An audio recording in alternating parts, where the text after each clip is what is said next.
Música antigua, 5000 a.C. a 500 después de Cristo.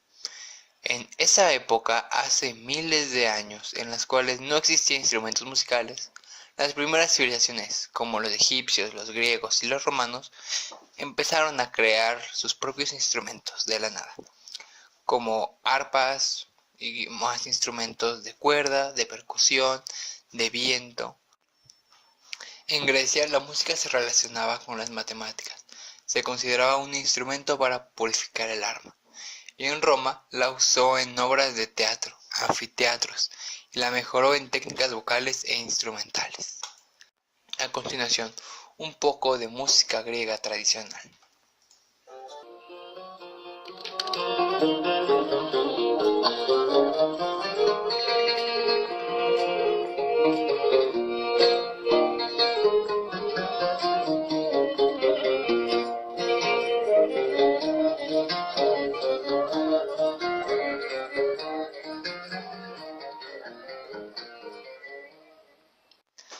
Había diferentes tipos de música griega, no solamente hay un tipo, como hoy en día.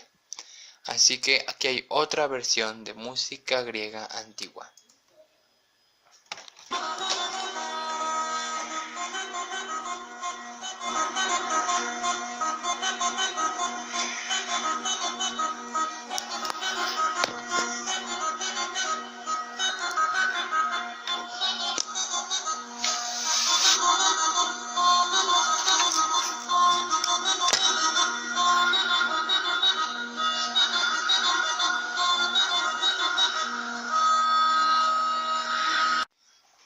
No solamente había música griega, también había de otra clase, por ejemplo, la romana.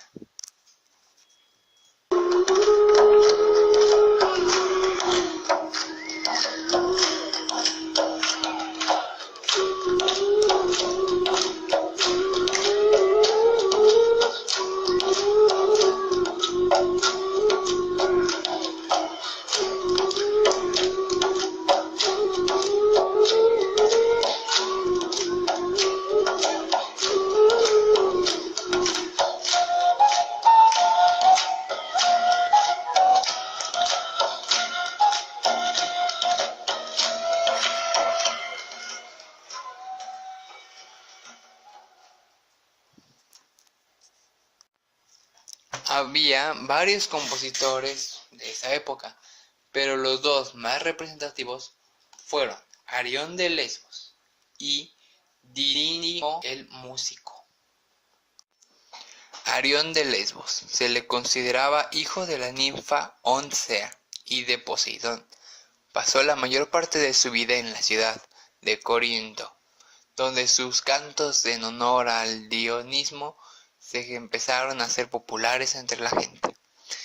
Y Didimo el músico fue un teórico de la música en Roma a finales del siglo I a.C.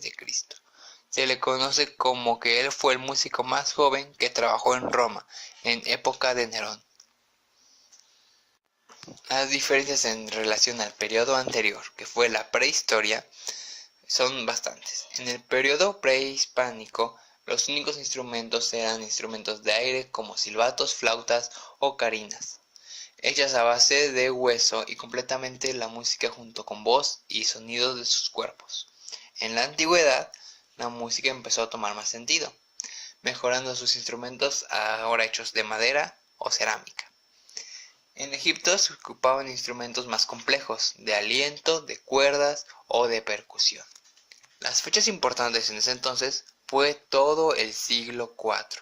Los chinos trataban de archivar las quintas para alcanzar la octava. En 1300 a.C. se usan las 5 primeras notas de la serie.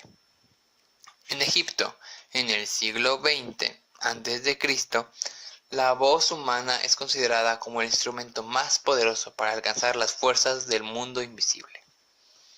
En el siglo VI, en Mesopotamia, posiblemente ya se conocían relaciones numéricas entre longitudes de cuerdas y la música. Gracias por escuchar este podcast. Nos vemos en la siguiente entrega. Hasta luego.